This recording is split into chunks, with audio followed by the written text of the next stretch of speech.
네, 웨비나 시작하도록 하겠습니다. 금일 웨비나는 락플레이스와 마이크로소프트가 함께 주최하는 워크숍 웨비나입니다. 최근 MS 애저 환경에서 오픈소스 DBMS 활용에 대한 문의가 급증하고 있는데요. 금일 웨비나를 통해서 많은 궁금증을 해소하는 시간이 되었으면 합니다. 저는 락플레이스에서 오픈소스 DBMS 기술 지원 및 컨설팅을 담당하고 있는 이종정 이사라고 하고요. 오늘 첫 세션을 담당하게 되었습니다. 들어가기에 앞서 설문 참여에 대한 안내 말씀을 드리도록 하겠습니다. 본 워크숍의 두 번째 세션 종료 후에 슬라이드 화면과 Q&A 채팅창에 워크숍 설문 링크하고 QR 코드를 띄워드릴 예정인데요. 설문 참여를 해주신 모든 분들께 스타벅스 기프티콘을 보내드릴 예정이오니 설문 참여 부탁드리겠습니다. 이 외에도 문의사항들은 워크숍 시작과 동시에 Q&A 창에 댓글로 남겨주시면 순차적으로 답변을 드리도록 하겠습니다. 첫 세션은 애저 환경에서 PostgreSQL, MySQL의 특징과 상용 DBMS에서 애저 환경으로의 마이그레이션 전략 등에 대해 소개를 해드릴 예정이고요. 두 번째 세션과 세 번째 세션에서는 실제 온프레미스에서 애저 환경으로 MySQL 그리고 오라클 데이터베이스를 각각 애저 MySQL과 애저 PostgreSQL로 이관하는 방법에 대해서 전문 엔지니어가 직접 소개를 해드릴 예정입니다. 그럼 첫 세션을 시작하도록 하겠습니다. 네, 첫 세션의 아젠다입니다. 먼저 오픈소스 DB 동향과 애저 OSS DB에 대한 설명을 드리고요. 두 번째 장에서는 애저 OSS DB의 특징을 조금 더 상세하게 알아볼 예정입니다. 세 번째 장에서는 OSS DB로의 마이그레이션 전략에 대해 소개를 드리고요. 네 번째 장은 MS 클라우드 파일럿을 이용한 마이그레이션 어세스먼트 과정을 소개해 드릴 예정입니다. 마지막으로 오프라인, 온라인 마이그레이션 방법을 소개를 해드리고 마무리를 하도록 하겠습니다.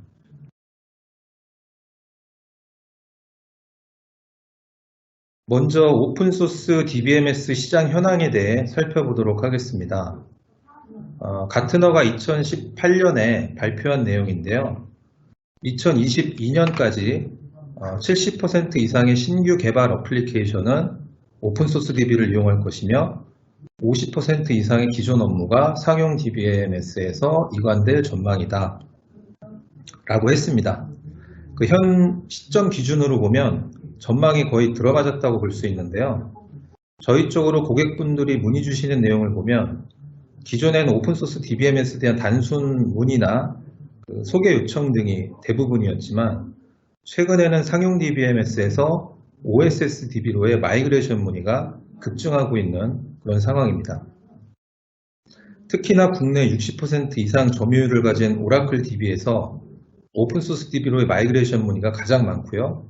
관련 프로젝트들도 급증하고 있다고 보시면 되겠습니다. 다음은 클라우드 관련 전망인데요.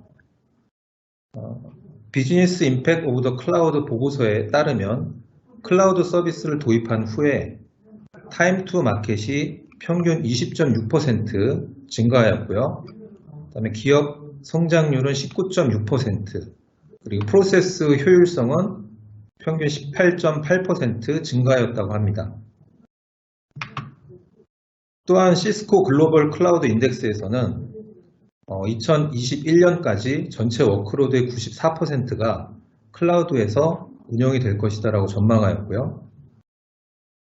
전 세계 기술 기업의 상당수가 새로운 소프트웨어 투자를 클라우드 퍼스트에서 클라우드 온리로 바꾸게 될 것이다라는 그런 전망도 있습니다. DBMS 추세도 클라우드 환경으로 바뀌어가고 있고요. 클라우드 기반의 데이터베이스 사용 점유율도 점진적으로 상승하고 있습니다. 네, dbengines.com이라고 DBMS의 인기도를 조사해서 매월 업데이트해주는 사이트 정보인데요.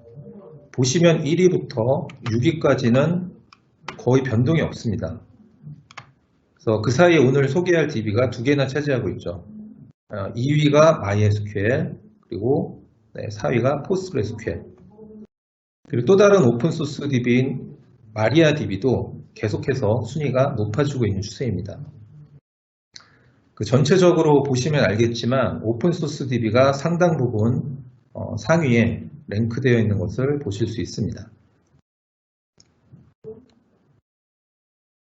마찬가지로 dbengines.com 통계 자료를 참고했고요. 최근 7년 동안의 관계형 DBMS 인기도 추이 정보가 되겠습니다. 상용 DB인 오라클은 전반적인 추세가 하향 곡선을 좀 이루고 있는 것을 확인하실 수 있고요. MySQL은 거의 비슷하게 인기도를 유지하고 있습니다. 그리고 PostgreSQL, MariaDB는 꾸준히 상승 곡선을 이루고 있는 것을 보실 수 있습니다.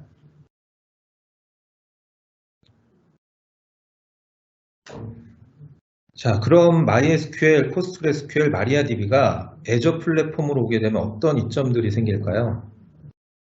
우선 애저 플랫폼 환경에서 MySQL, PostgreSQL, MariaDB를 커뮤니티 환경 그대로 사용하실 수가 있습니다. 기존에 사용하시던 랭귀지도 코드 수정 없이 그대로 사용이 가능하다는 거죠.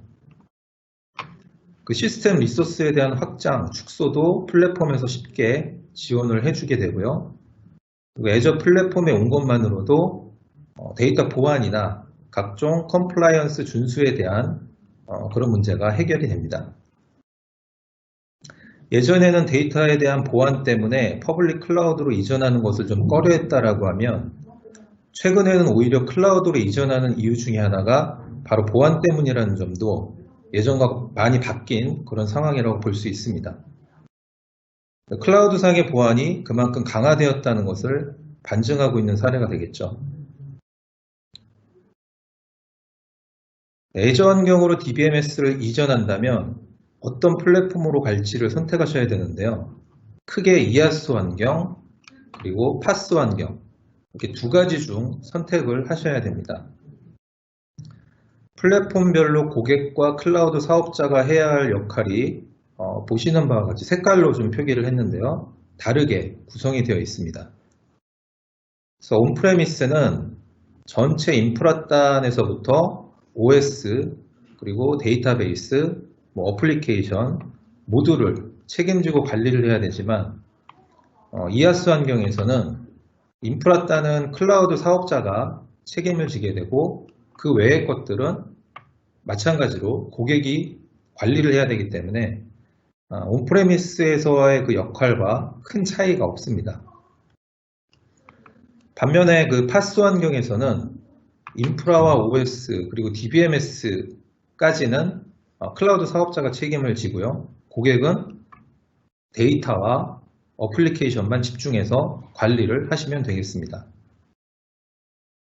일반적인 파스 데이터 플랫폼 솔루션은 여전히 고객이 성능과 위협 탐지 부분, 그리고 리스크 관리 최적화하는 부분을 신경을 쓰셔야 되는데요.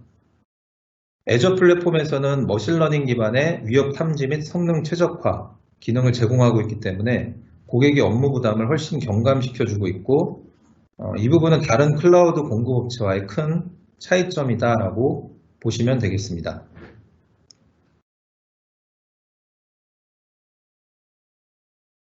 그럼 애저 환경에서 구동되는 RDBMS에 대해서 한번 살펴보도록 하겠습니다.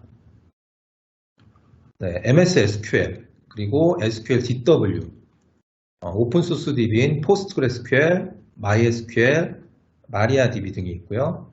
이는 전 세계 42개 리전에서 사용이 가능합니다. 애저 플랫폼에서 구동이 되기 때문에 애저의 다른 서비스들, BI라든지 앱 서비스, 데이터 팩토리, 어널리틱, 그리고 머신러닝 등과 연계 및 활용이 쉽다라는 그런 장점이 있습니다. 그리고 지능형 성능, 기능을 활용을 하시면 장기간 실행되는 쿼리 정보를 확인하실 수 있고요. 그리고 인덱스 권장 구성이나 악성 쿼리에 대한 권장사항 등을 권고받으실 수가 있습니다.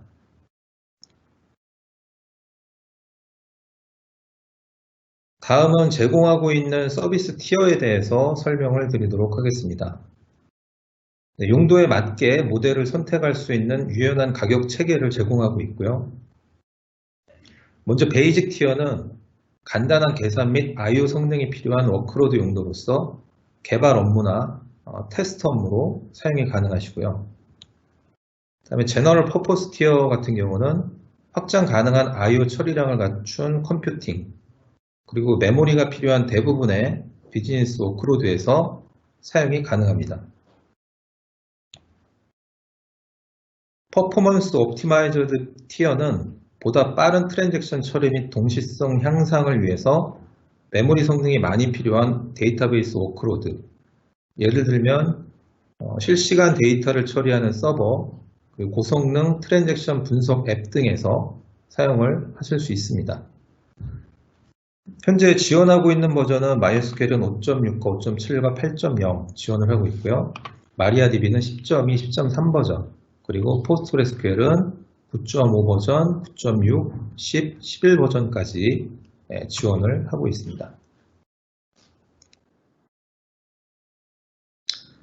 네, MySQL과 PostgreSQL 배포 옵션에 대한 설명입니다. 그 배포 옵션은 크게 4가지가 있고요.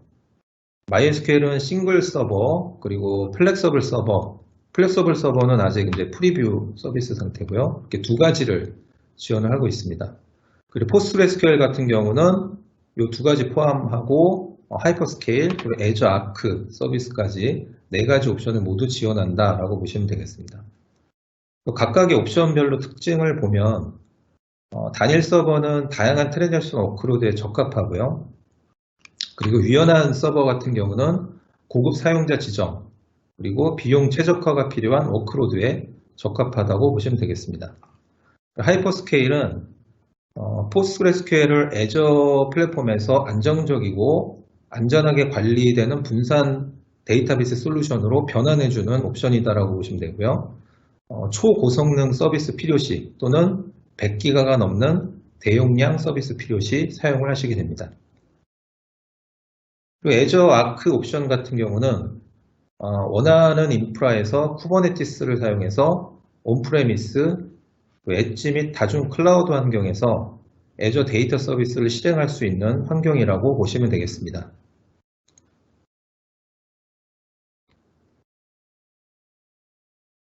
네, 그럼 싱글 서버를 제외한 그 새로 나온 옵션별로 특징을 좀 더 상세히 알아보도록 하겠습니다. 이제 플렉서블 서버에 대해 소개를 좀 더 해드리면 일반적으로 우리가 파스 환경이면 DBMS 환경 설정이라든지 파라미터 설정 등이 그 플랫폼에서 관리가 되기 때문에 사용자가 핸들링하는 부분이 많이 오픈되어 있지 않죠. 근데 플렉서블 서버 같은 경우는 단일 서버 대비해서 그 데이터베이스 관리 기능 및 구성 설정에 대해 보다 세부적인 제어와 유연성을 제공하도록 그렇게 설계가 되었습니다. 사용자 요구사항에 따라 더 많은 유연성과 서버 구성 사용자 지정을 할 수 있도록 제공을 하고 있고요. 그래서 단일 서버에 비해서 대략 30% 더 많은 매개 변수를 노출해서 사용자가 수정하고 지정을 하실 수가 있습니다. 또한 그 파스 환경에서도 서버를 중지, 시작하는 기능을 제공하기 때문에 비용 절감 효과를 가져가실 수 있고요. 이 같은 이유로 전체 컴퓨팅 용량이 지속적으로 필요하지 않은 워크로드에 유용하게 사용하실 수 있습니다. 그리고 또 다른 장점으로는 커스텀 메인터넌스 윈도우즈라는 그런 기능을 제공해서 고객이 설정한 해당 시간에만 패치가 가능하도록 설정이 가능하다는 점입니다. 싱글 서버 같은 경우는 일괄적으로 패치 시간을 가져가는데요. 이와 대비해서 큰 장점이라고 볼 수가 있습니다. 그래서 워크로드 유형에 따라 개발, 프로덕션, 대규모 이렇게 크게 3가지로 나뉘게 되고요.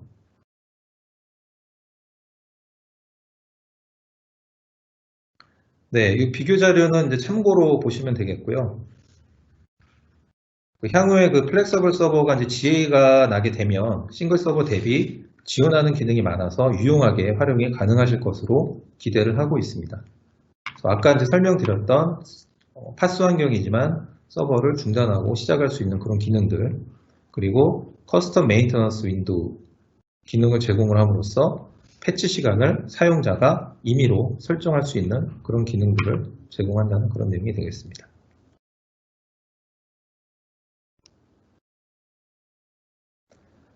네, 2019년 5월부터 Azure Database for PostgreSQL 서비스에 그 사이터스를 활용한 하이퍼스케일 기능이 추가되었습니다. 마스터 노드 역할을 하는 코디네이터 한 대, 그리고 그 샤딩 노드 역할을 하는 워커가 n대 이렇게 생성이 되게 되고요. 각 노드에는 사이터스라는 데이터베이스가 자동으로 설치가 되게 됩니다. 그 한 대의 DB에서 저장했던 데이터를 여러 데이터 노드로 분산해서 저장 및 처리를 함으로써 단위 시간당 처리량을 증가시키는 스케일 아웃 기술을 제공을 하게 됩니다. DB 노드 추가와 비례해서 전체 스루풋 성능이 증가한다는 장점이 있고요. 그리고 샤딩 환경에서도 조인 연산을 지원한다는 그런 장점이 있습니다. 우리가 만약 예를 들어서 온프레미스 환경에서 포스트그레스QL을 이용한 DB 샤딩을 최소 단위로 구현했다라고 하면 포스트그레스QL 데이터베이스를 코디네이터 노드에 설치하셔야 될 거고 워커 노드 한 대, 그리고 워커 노드 두 대라고 가정을 하겠습니다. 각각 워커 노드 한 대, 두 대에 설치를 하셔야 되겠죠. 그리고 코디네이터 서버, 그리고 데이터 노드 1, 2번에 사이투스 데이터베이스를 또 설치를 해주셔야 됩니다. 그래서 각 세대의 DB 서버에 사이투스 데이터베이스 및 관리자 계정 생성해 주셔야 되고요. 또 코디네이터 노드에 PostgreSQL 설정 파일, postgresql.conf 파일이라든지 pg_hba.conf 이런 파일들을 또 수정을 해주셔야 되겠죠. 그리고 각 세대의 DB 서버 간의 방화벽이라든지 네트워크 설정해 주셔야 되고요. 그리고 각 세대의 DB 서버에 모니터링 도구도 설정을 해주셔야 됩니다. 그리고 데이터베이스에 테이블을 생성하신 후에 정상적인 DB 샤딩 테스트를 수행을 하는 등 대략 이런 식으로 이제 구성이 완료가 될 텐데요. 이 부분을 Azure PostgreSQL 하이퍼스케일 서비스를 통해서 클릭 몇 번만으로 이제 구성이 가능하다는 거고요. 이를 통해서 개발 생산성 및 빠른 서비스 확보가 가능하다라고 보시면 되겠습니다. 네, 다음은 하이퍼스케일 아키텍처인데요. 어플리케이션의 쿼리는 코디네이터로 전달이 되고요.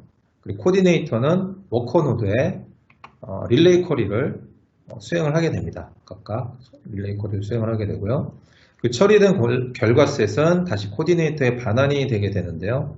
각 워커 노드에서 쿼리 처리 후에 코디네이터에서 최종 계산이 가능합니다. 샤딩 로직이 어플리케이션이나 미들웨어가 아닌 DB 내부에 존재하기 때문에 그 어플리케이션 코드 수정이 필요 없고요. 그리고 샤딩 환경에서도 SQL을 그대로 사용할 수 있다는 그런 장점을 가지고 있습니다. 네, 다음은 하이퍼스케일의 유스 케이스입니다. SaaS 어플리케이션, 그리고 실시간 데이터 분석, OLTP 어플리케이션 등 다양한 용도로 이제 사용을 하실 수가 있고요. 그래서 온라인을 통한 리발란싱 기능을 지원을 하고 있고 매일 테라바이트급의 데이터 수집이 가능하고요. 그리고 노드 간 병렬화를 통해서 100배까지 성능이 향상이 가능합니다. 대량의 그 동시 사용자 접속에도 고성능 보장이 가능하고요. 그리고 트랜잭션 프로세스를 여러 노드에 분산해서 수행을 해서 대량의 트랜잭션 관리가 가능하게 된다라고 보시면 되겠습니다.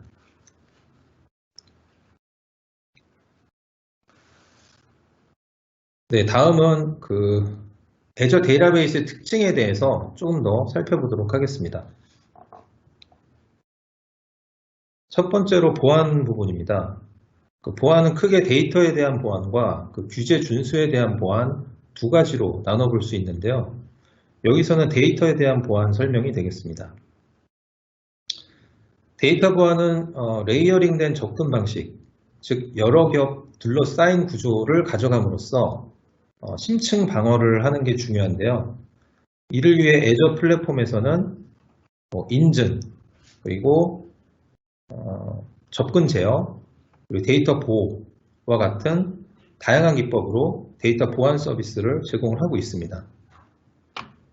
그래서 Threat Detection 기능을 보면 얘는 ATP라고 Advanced Threat Protection 기능을 통해서 수행이 되는데요.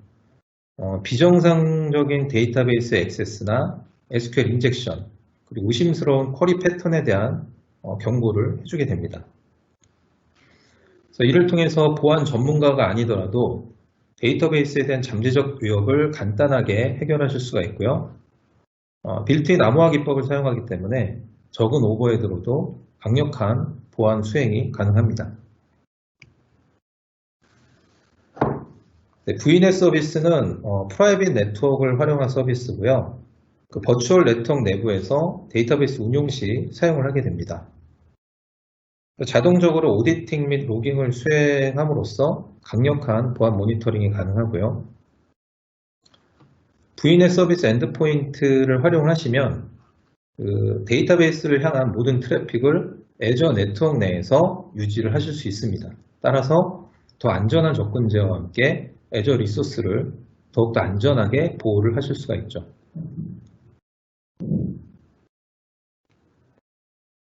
네, 다음은 컴플라이언스 관련 내용입니다.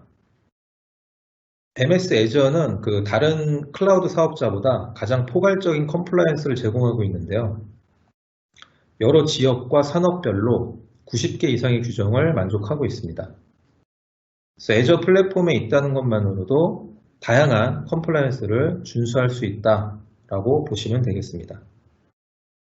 참고로 그 서비스 신뢰 포털 servicetrust.microsoft.com 여기 방문하시면 규정 준수 관련 간행물 정보를 확인하실 수가 있으니까 참고 부탁드리고요. 네, 애저 플랫폼에서는 내장된 HA 기능으로 그 데이터의 고가용성을 보장을 합니다. 그래서 인스턴스를 생성을 하시면 기본적으로 3카피 복제본을 이렇게 생성을 하게 되고요. 서버에 문제가 발생을 하게 되면 새로운 리눅스 VM이 이렇게 프로비저닝이 되게 되고요. 데이터 파일이 있는 스토리지가 새 가상 머신에 매핑이 되면서 새 가상 머신에서 MySQL, PostgreSQL 데이터베이스 엔진이 온라인 상태로 전환이 되게 됩니다. 그래서 스토리지 모듈이 분리되어 있기 때문에 빠른 전환이 가능하다라고 보시면 되겠습니다. 다음은 이아스 환경과 파스 환경에서의 고가용성 차이점에 대한 설명입니다. 이아스 환경에서는 자원 할당 시에 OS와 DBMS 모두에 대한 성능 요구사항을 지원을 해야 되죠. 그렇지만 이제 파스에서는 플랫폼 레벨에서 성능 지원을 하는 부분이기 때문에 VM 대비 필요한 성능이 이아스보다 작다라고 보시면 되겠고요. 여기 이아스에서는 이제 HA 구현을 위해서 두 대의 VM 할당이 필요합니다. 그래서 여기에 이제 소요되는 비용을 대략 계산을 해보면 vCPU 4개 그리고 16기가 32기가의 로컬 SSD를 사용한다라고 가정을 하고 계산을 해보면 VM 한 대당 약 143달러 정도 해서 두 대를 합치면 총 285달러 정도가 소요가 되죠. 반면에 이제 파스에서는 앞전에서 잠시 언급을 드렸지만 HA가 내장이 되어 있어서 추가 복제본이 필요하지 않습니다. 그렇기 때문에 이 한 대로도 기본적으로 이제 HA 구성이 가능한 거고요. 마찬가지로 vCPU 4개 그리고 16기가의 32기가 SSD 동일하게 이제 자원을 설정을 한다라고 했을 때 얘는 전체 비용이 262달러가 소요가 돼서 파스 구성을 했을 때 더 적은 비용이 소요된다는 것을 알 수가 있습니다. 다음은 AWS RDS와 애저 데이터베이스의 그 고가용성 비용 비교인데요. 그 마이크로소프트가 아마존보다 클라우드 후발주자다 보니까 경쟁력을 갖추기 위해서 동일한 스펙의 고가용성 구성 시에 AWS RDS보다는 비용을 낮게 해서 구성이 가능하십니다. 그 고가용성에 대한 SLA도 다소 차이가 있는데요. AWS RDS 같은 경우는 데이터베이스 서버를 멀티 어베일러블 존이라고 해서 다중 가용성 영역에 구현을 했을 경우에만 SLA를 99.95% 제공을 하게 됩니다. 반면에 그 애저 데이터베이스 서비스 같은 경우는 추가 복제본을 보유할 필요 없이 모든 인스턴스에 99.99%의 그런 SLA를 제공을 하고 있습니다. 참고로 SLA 99.95%면 월 다운타임이 약 22분 정도 허용된다라고 보시면 되고요. 그리고 99.99%다 SLA가 그렇다고 하면 월 다운타임이 약 4.3분 정도 허용한다라고 보시면 되겠습니다. 굉장히 차이가 크죠. 그래서 이 경우 이제 AWS 비용은 264달러 정도 소요가 되는 반면에 MySQL용 애저 데이터베이스 같은 경우는 132달러 정도만 소요가 되게 됩니다. 비용 차이가 굉장히 크게 나는 것을 확인하실 수가 있죠.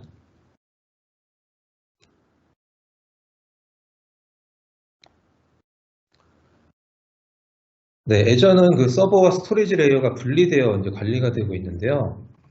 서버의 자원을 뭐 증설을 하신다든지 아니면 스토리지 자원을 증설을 하신다든지 할 때 그 어플리케이션 다운타임이 거의 없거나 전혀 없이 즉각적으로 성능 확장이 가능합니다.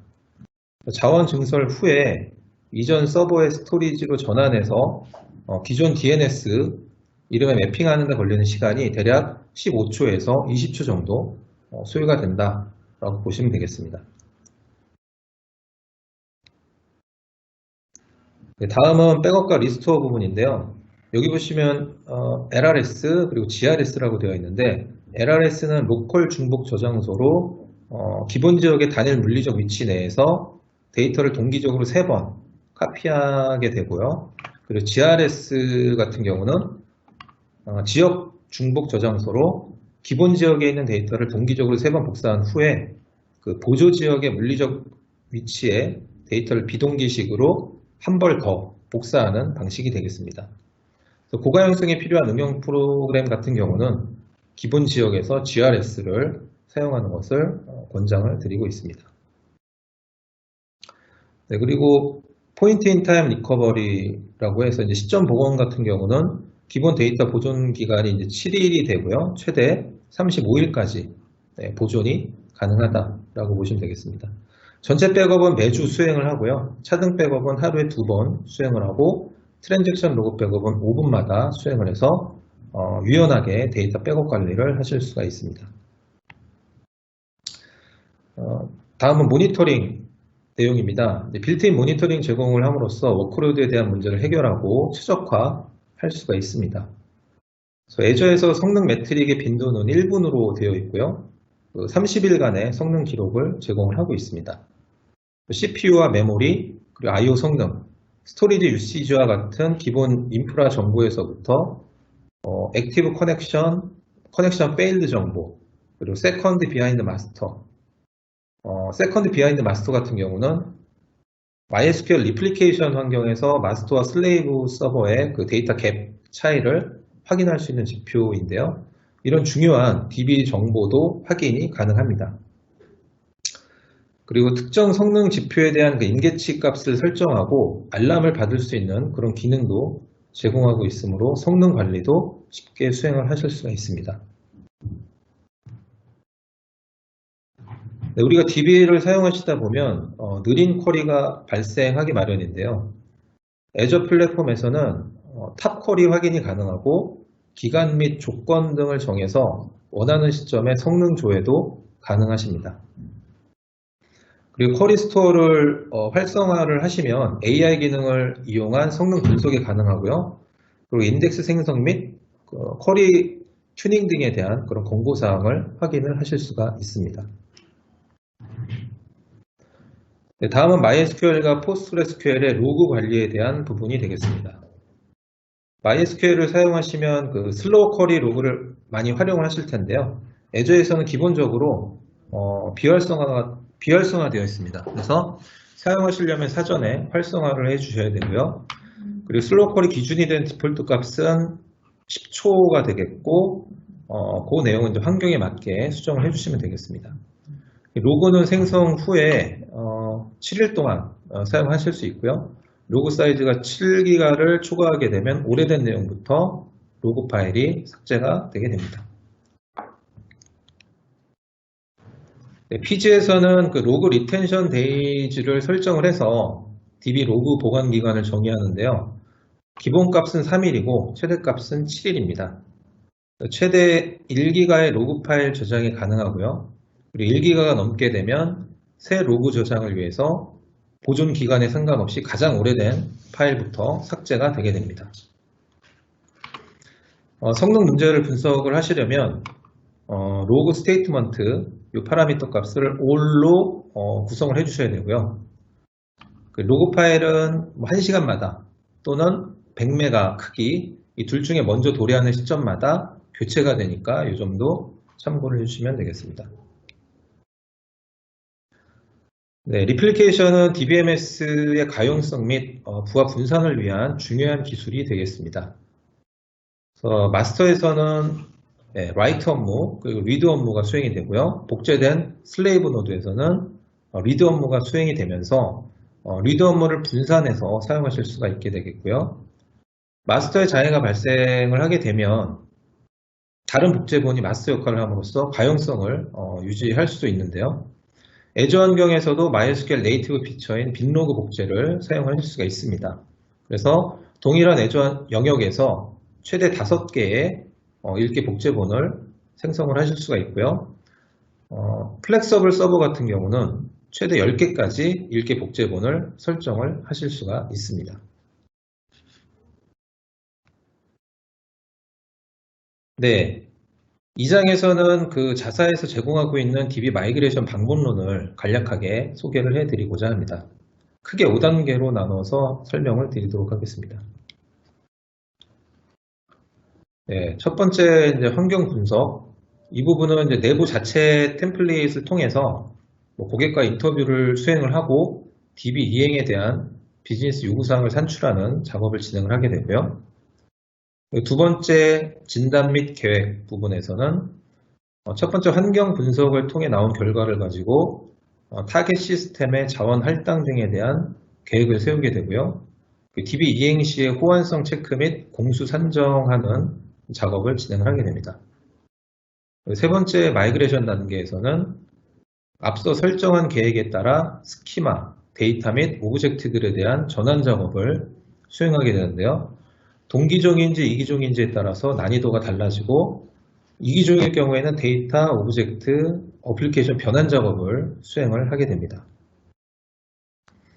네 번째로 검증 및 튜닝 단계에서는 데이터의 정합성을 확보하고 이행된 데이터에 대한 튜닝 작업을 진행을 하게 됩니다. 데이터 정합성은 데이터 건수, 조회 결과 등으로 확인을 하게 되고요. 어플리케이션 기능 테스트와 성능 테스트를 같이 진행을 하게 됩니다. 나온 결과에 따라 퍼포먼스 튜닝을 진행하게 되고요. DBMS의 경우 DB 파라미터 튜닝, 슬로우 쿼리 튜닝 등을 진행을 하게 됩니다.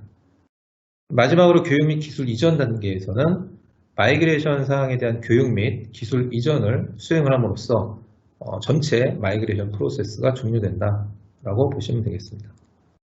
그래서 마이그레이션 프로세스는 이제 비슷할 수 있지만 그 수행 업체에 따라 방법론이나 내부 경험치 등이 다르기 때문에 무엇보다 마이그레이션 경험이 많은 업체를 선택하는 것이 중요하다라고 볼 수가 있겠습니다.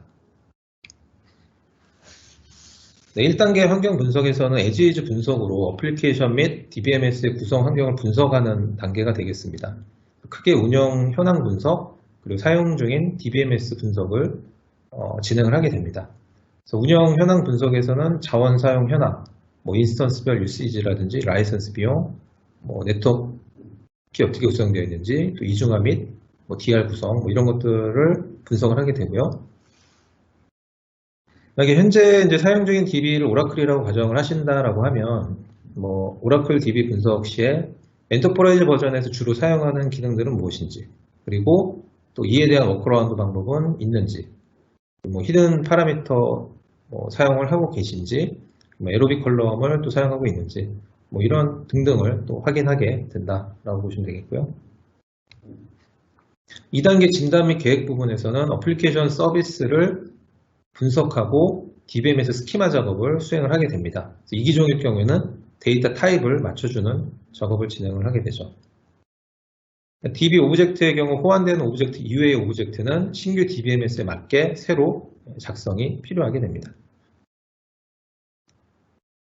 3단계 마이그레이션 단계에서는 스키마와 데이터를 이관하게 되는데요. 필요시에 적절한 유틸리티를 활용을 하게 됩니다. 예를 들어서 동기종 마이그레이션 시에는 MySQL의 경우는 MySQL 덤프와 펌프 툴을 이용을 하게 되고요. PostgreSQL 같은 경우는 PG 덤프 툴을 이용을 하게 됩니다. 그리고 이기종 마이그레이션 같은 경우는 MySQL 같은 경우는 워크벤치, 그리고 SQL 라인스와 같은 툴을 활용을 하게 되고요. PostgreSQL 같은 경우는 오라토 PG 툴을 활용을 하게 됩니다. 그리고 온라인으로 작업을 진행해야 된다고 하면 Azure DMS를 활용을 하게 됩니다.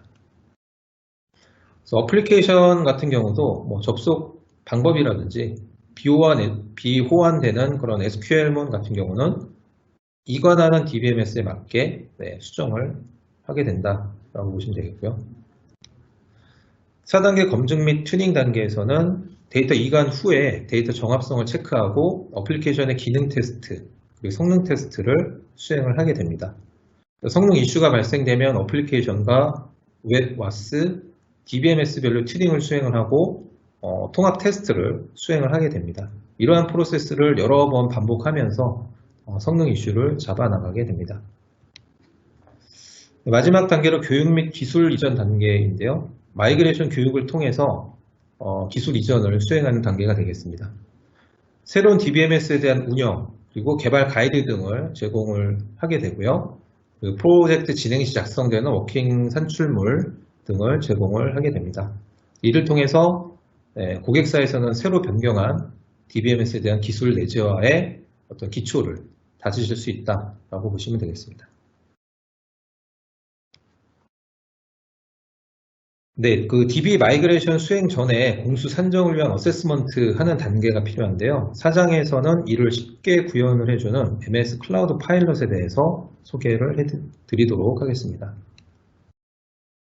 모더나이제이션 사전 평가 프로그램은 어플리케이션 영역과 데이터베이스 영역 두 가지에 대한 분석으로 구성이 되고요.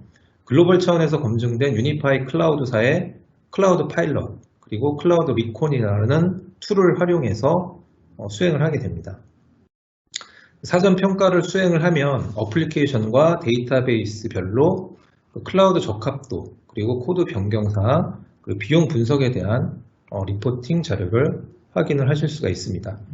현재 그 사전 평가가 가능한 데이터베이스는 오라클에서 Azure PostgreSQL로 마이그레이션 하는 경우, 그리고 SQLDB에서 Azure SQL로 이관할 경우, 마지막으로 MySQL에서 Azure MySQL로 이관할 경우, 이렇게 세 가지라고 보시면 되겠습니다. Azure 환경으로 이관 시 어플리케이션을 어떻게 수정해야 되는지에 대한 상관도를 보시는 것처럼 분석해서 대시보드로 이렇게 보여주게 됩니다. 이를 통해서 좀 더 쉽고 빠르게 어플리케이션 수정을 진행을 하실 수가 있습니다. 네, 절차 및 소요 일정인데요. 이거는 고객사의 환경에 따라 변동이 있기 때문에 대략적으로 이제 참고만 하시면 될 것 같고요. 어플리케이션과 DB 진단을 동시에 수행하실 수도 있고 별도로도 진행이 가능합니다. 이를 위해서 클라우드 파일럿 클라이언트를 설치를 해주셔야 되고요. 전체 소요 일정은 평균 약 한 2주 정도 예상을 하시면 되겠습니다. 네, 어세스먼트 수행을 위해 고객이 준비하셔야 될 사항인데요. 그 클라우드 파일럿 DB 어세스먼트를 위해서 2코어의 CPU 그리고 8기가의 램의 장비가 필요하게 되고, OS에는 윈도우 8 버전 이상, 그리고 파워쉘 5.0 버전 이상, .NET 프레임워크 4.5 버전 이상을 필요로 하고 있습니다. 그리고 오라클 DB 같은 경우는 필요 소프트웨어가 오라투 PG, 그리고 스트로베리 펄, 그리고 오라클 클라이언트 등이 설치가 되어 있어야 되고요. 그 외에 네트워크 연결을 위해서 443 포트 연결이 가능해야 됩니다. 그리고 그 외에 필요한 계정들을 생성을 해주시면 되겠습니다. 네, 어세스먼트 결과 장표입니다. 그 어플리케이션을 파스, 앱 서비스, 그리고 VM, 그리고 컨테이너 환경으로 마이그레이션 시에 적합도가 어떻게 되는지 이렇게 리포팅을 해주고 있고요. 또 그에 따른 소요되는 공수에 대해서도 리포팅을 해주고 있습니다. 네, 그리고 어떤 환경으로 마이그레이션을 할 건지에 따라서 어플리케이션 수정 공수를 알려주게 되고요. 해당 환경으로 이전을 했을 때 소요되는 비용도 리포팅을 해주고 있습니다. 다음은 마이그레이션 시의 코드 변경 가이드 제시 부분이 되겠습니다. 대체할 수 있는 샘플 코드를 제공을 하고 있고요. 대략적인 수정 시간도 알려주고 있습니다. 그리고 변경해야 되는 코드 블록명이나 라인 수 경로 등도 알려주고 있는데요. 글씨가 작아서 좀 안 보이실 텐데 여기서 이제 어플리케이션에서 암호 알고리즘을 사용을 할 때 애저 플랫폼에서의 사용 가이드를 이제 알려주는 그런 내용이고요. 대략 이거를 이제 수정한다라고 했을 때 수정하는데 소요되는 시간은 4시간 정도가 예상된다. 이렇게 리포팅하는 내용이 되겠습니다. 네, 그리고 각각의 환경으로 이관 시에 비용을 비교해주는 화면인데요. 컨테이너 환경일 경우와 그리고 VM, 파스 환경일 때 소요되는 비용을 비교를 해주고 있습니다.